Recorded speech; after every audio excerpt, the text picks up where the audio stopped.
Hello and welcome to Detroit Public Television's Candidate Conversations. I'm Vicki Thomas. And I'm Jerome Vaughn. These conversations are part of Detroit Public TV's My Vote initiative, a program that has proven instrumental in helping Detroit voters learn more about the candidates running for office. Today we'll hear from the candidates in District 6, Raquel Castaneda-Lopez and Isaac Robinson. The format will be simple. Questions will be asked of each candidate, and each candidate will have approximately 1 minute to answer. At the end of our conversation, you'll have 30 seconds to address the voters in your district. And remember, all conversations can be found on the myvote.org website. So let's begin our District 6 conversation with a brief introduction. Ms. Castaneda-Lopez.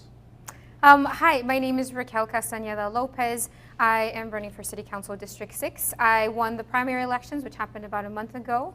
I am running a pretty grassroots campaign of door knocking the entire district. I've visited close to 10,000 households so far.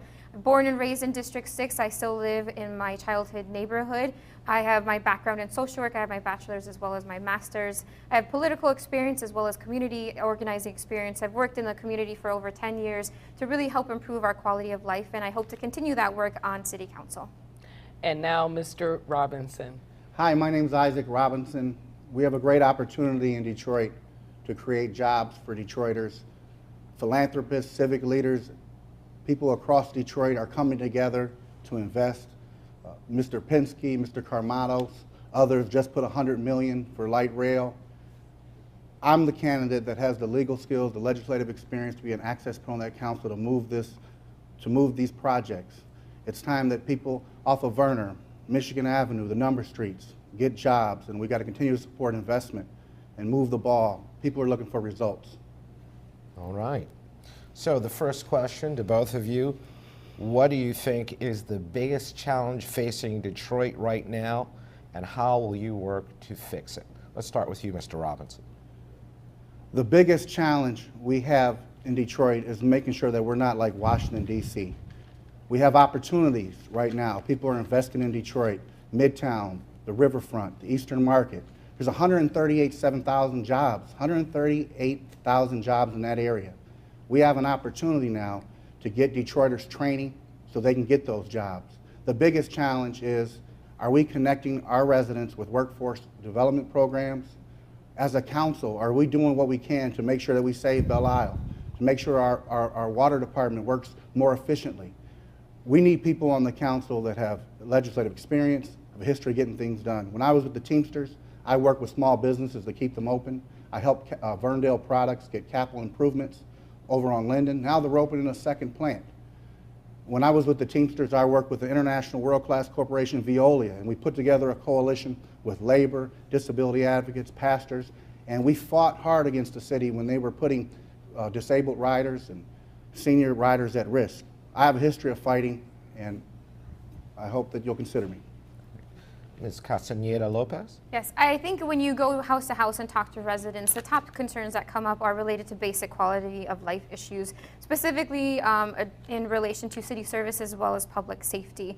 And I think as a city, what we really need to look at, which Orr addresses in his plan as well, is how do we restructure our departments to provide efficient city services to help make our community safer and cleaner. I have experience working in the nonprofit sector for over the past 10 years, as well as working with former Majority Floor Leader Steve Tabachman and State Representative Rashida Tlaib in their service offices to address these basic quality of life issues and connect residents to available resources that can help them improve their neighborhoods. Did any of the residents mention crime? Because according to one survey, a neighborhood in your district has been labeled as the most violent neighborhood in America, #1. How do you plan to make that district safe? And we'll start with you, Mr. Robinson. When we encourage investment and create jobs, we're going to increase tax revenues. Public safety is key to this. Down in 48217, you have a whole area, a whole zip code that takes their dollars to Lincoln Park, takes their dollars to Melvindale. If we put a couple extra police officers on the street down there, if we started to support community policing, maybe had some bike patrols, put a few officers in the neighborhood, people know their names, things will get better. So it's all, public safety is key to this whole piece. That's, you know, I'm honored to be endorsed by Wayne County Prosecutor Kim Worthy. But it's also about creating jobs. When someone has a job, they're going to be able to take their family, and neighborhoods start to be stabilized. So it's all interconnected, public safety. But we got to start with jobs, workforce development. Of course, everything is Let me related just to ask you public one safety. quick question. So you're saying that people, residents in Detroit, are taking their dollars to a neighboring community because they don't feel safe in their own, spending their money in businesses in their own community? Is that what you're saying? Yes, I'm encouraged by the strong police presence in Midtown and Corktown and near Henry Ford Hospital and the DMC. But we were not going to be a powerful Detroit until we also have that focus in our neighborhoods off of Livernois and Joy Road. When New York has a storm, the whole world has an economic storm. When Bangkok has a problem with the flood, the whole world is messed up. So we got to start not just focusing on Midtown. We're going to continue by supporting the Innovation District. Those where the jobs are. I don't care if I have to catch a bus and go down Midtown. I'm happy there's jobs being created. But we have to have focus and resources to the neighborhoods along Vernon, Michigan Avenue, and our important corridors throughout District 6. Sure. So safety was definitely a major concern I heard at the doors as I talked to residents in relation to its impact on quality of life. And I'm being endorsed by the Police Lieutenants and Sergeants Association of Detroit. And one of the ideas we talked about during my endorsement screening was how to increase community policing efforts, because ultimately we don't have enough people on the street to patrol all of the areas. And by far, residents are already coming together to do some of those things. And studies show that once you implement 7 or more community policing efforts, that crime drops significantly. So that would be my approach, is to work with Black Club leaders, community leaders, as well as the police force to implement community policing efforts to make our communities safer. We know that crime is intricately linked to poverty, and we also know that small businesses create the most jobs across the country. What will you do to support small businesses in your district and encourage new businesses to move into the district? Sure. I think education is key, and that plays into poverty as well as crime issues within our district. There's several great initiatives going on. I was fortunate enough to participate in one being launched by Global Detroit and trickled down through Southwest Solutions, called Prosper Us, which targets several communities in the city of Detroit and connects entrepreneurs with financial resources, training, mentors to help them really launch their businesses. So I think we need to support more of those initiatives, but really make sure that we're targeting Detroiters within these low-income communities to help them build their communities from the ground up and help them to become the store owners within their communities, so that people don't have to leave their neighborhoods to go shopping. Jobs are already being created. We have the foundation, community, business leaders investing in Tech Town. Again, $100 million from business leaders for light rail. Our director, LaHood from Washington, said it was unprecedented that a community could raise $100 million. How do we get folks in the neighborhoods to benefit from what's already happening? This bridge that we're going to build, the new span, are we putting dollars to train small businesses to help with construction? Are we getting the skills? Are we working with our community colleges to make sure Detroiters have the skills to work on the construction of the bridge? So we got to play off our assets. We have the Detroit Medical Center, we have these medical campuses. We have great community colleges in the region, Henry Ford Community College and WC3 in Detroit. So this is a matter of bringing people together, all the wonderful assets that we have, and I'm the one to do that. I'm the one that's done it as an aide at the U.S. Congress. I'm the one that did it at the Teamsters, and I also have nonprofit experience. When ARC Detroit was in danger of going out of business, I organized community leaders together to save that organization, which is a leading advocacy group for people with developmental disabilities. Thank you. All right, outside of violent crime, your district is also #1 in a couple of different areas when you look at all 7 of the city council districts. First of all, it's the largest district, not necessarily a bad thing, right? 106,407 residents according to the 2010 census. But it's #1 when it comes to poverty. 38% of the residents in your district live in poverty. That's the highest among any of the 7 districts. And 37.3% of the residents in your district do not have a high school diploma. Why do you really want this job, and do you have what it takes to really turn these statistics around? And we'll start with you, Mr. Robinson. I was raised off of 12th and Grand River, went to St. Leo's. I've been loved by Detroit, and I love Detroit. I want to do this job because I'm tired of Detroit being disrespected on the radio and the national media, and I know I have the skill set.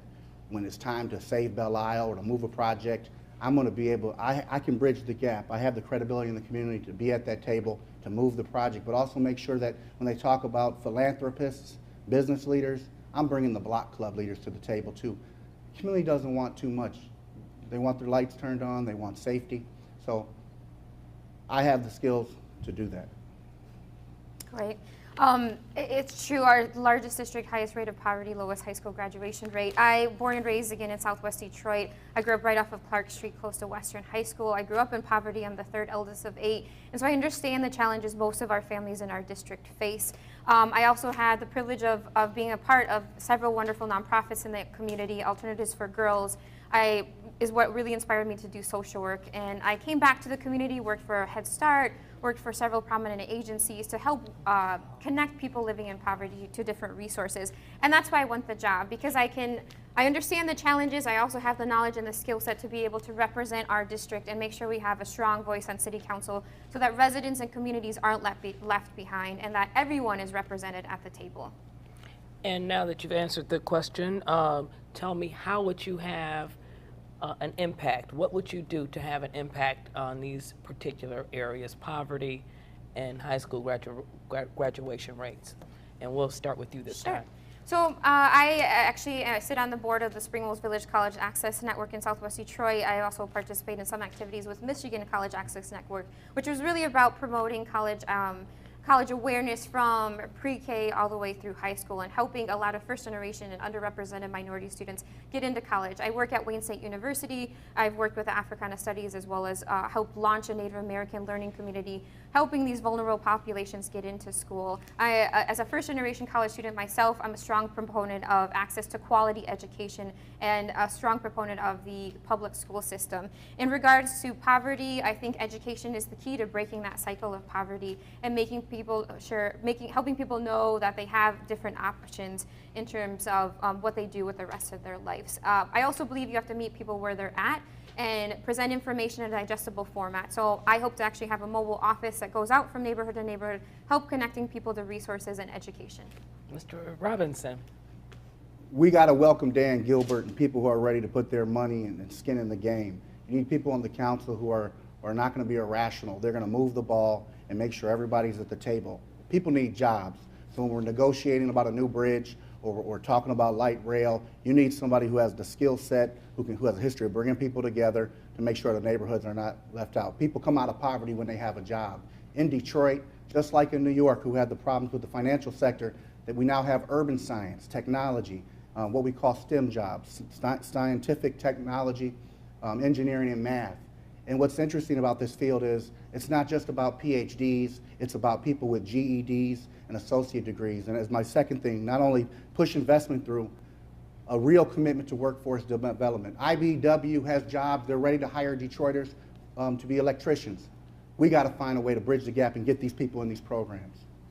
One of the issues for people when they get a job is being able to get to that job and to be able to get home in a timely manner. What are you going to do to make Detroit's public transportation something that Detroiters praise instead of criticize? Mr. Robinson? Unfortunately, the federal government hasn't been, they have so much gridlock. So we really have to focus on our local assets, and I think that's what we're doing now with the light rail from downtown connecting to the art area, down to West Grand Boulevard to the Henry Ford Hospital area. So we got to build on that conversation. But now, Mr. Gilbert and other people who are ready to put skin in the game, let's get creative. How do we talk about a better bus service connecting Wayne State to Dearborn? The Arab American community has rebuilt East Dearborn. Wayne State, Midtown is flourishing. Let's use these assets to now create commerce along Warren. How about the idea of a student housing right there at Warren and Livernois? If we had good bus transportation, that could happen. Every world-class city has transportation. Denver has been renewed because of their transportation system. Brother Gilbert out in Cleveland has shown us what happens when you improve bus system. This is key to any type of economic renewal, and we got to keep building. And Governor Snyder, who I disagree with, did a good job pushing efforts for transportation. Ms. Castaneda-Lopez? Yes, a lot of the people who use the public transit system are young people as well as elders. So I think in the short term, what we need to do is really focus on making the transit system more efficient, safe, and clean for those people using it immediately. I think long term, we need to explore regional options in terms of light rails and things like that to really help connect the suburban communities to the Metro Detroit or Detroit area. I also think there's a kind of surge in bike routes and people biking to work and biking to school, and that's become the main mode of transportation for many people that do not have cars or are unable to afford riding the bus. And I think we need to invest more in expanding those bus routes to some of connecting those to the communities outside of Detroit. All right, since one of you will be the new council person in the 6th District, tell us what makes you uniquely qualified to be a member of City Council, with the emphasis on uniquely qualified. And Ms. Castaneda-Lopez, we'll start with you. Sure. Well, again, I'm born and raised in the district, but I agree that's not the only thing that makes me qualified. I'm the only candidate that has gone out and hit the streets. I've walked the entire district from the most dangerous areas over by Warren and Livernois to some of the other communities, Wayne State, down to Miami, Annabelle. And I've seen the different challenges going on in each of the communities, and I think that's incredibly important as a public official. Just because you grew up in a neighborhood, that doesn't make you qualified. You need to go out and meet people where they're at and listen to their concerns. And that's exactly how I won the primaries. I'm also qualified in that I have over 10 years of experience working in the nonprofit sector, working with community organizations, as well as working in higher ed and the political sector. I have the knowledge, the skill set, and the expertise to make sure that everyone in the district is represented and that we have a strong voice on council, moving away from divisive politics and working to really bring the unique communities within the district together, celebrating and building upon our diversity and the unique assets that we have within District 6. Mr. Robinson. Well, I'm a little chubby, but I've knocked doors. I know it doesn't look like it, but I've knocked doors too. Walked up American and all the wonderful streets across District 6. I'm uniquely qualified because I am Detroit. I started an NAACP chapter at U of M Dearborn in the fight for equal opportunity. I'm a graduate of Northwestern Law School. I'm an attorney, which gives me, I believe, unique qualifications. When they're trying to push these contracts through that are not benefiting the community, I'm going to have that skill set to protect our citizens. At the Teamsters, I brought business and labor together to create and save jobs. I'm the only candidate with extensive legislative, legal, and organizing experience, over 15 years working in the labor movement and in government. I have a history of getting results. That's what we need now. And my opponent's good too, but I think we're both uniquely qualified. Looking forward, if you're elected, how would you envision your relationship with the new mayor of Detroit and with the emergency manager, Mr. Robinson? I oppose emergency management. I believe that the city of Detroit, we have an opportunity to elect folks who are going to get things done. I think that's going to happen on November 5th. But the bottom line is I got to do what's best for people. I can't be rigid. People ask me, well, I vote to do this or vote to do that. I can't be rigid. I got to do what's best for the citizens of Detroit. I have a history, even going back to law school, I was the president of the student government, and my biggest supporters were Republicans, because student government isn't a partisan issue. It's about making sure our financial aid and other student services are handled. And luckily, that in the city of Detroit, you have people from both parties working together. So if Brother Orr is still here, I hope he's not. I'll work with Doug and Benny Napoleon, or whoever it is, because it's about the people. And I'm going to be flexible, but I do believe in social justice, and my heart's with the neighborhoods. We're going to push the investment forward, but the neighborhoods aren't going to be left out. Ms. Castaneda-Lopez? Yes, I know that many people don't support the emergency manager, and I think moving forward, fighting is an option and protesting is an option, but I think we need to be more diplomatic about our approach to city government overall. As one of the main frustrations I've heard at the door is that people are tired of the rhetoric, they're tired of the divisions, they're tired of the same old career politicians coming and representing them on council, and they want to move beyond the name calling and the bickering, and and my approach is much more, I guess, diplomacy. It's diplomatic, sitting down, having a conversation, and figuring out how we can create a win-win situation for all the parties involved. I'd be willing to work with either candidate, whoever wins the election on Tuesday, November 5th. All right, last question. It's a quick one. Who do you support for mayor?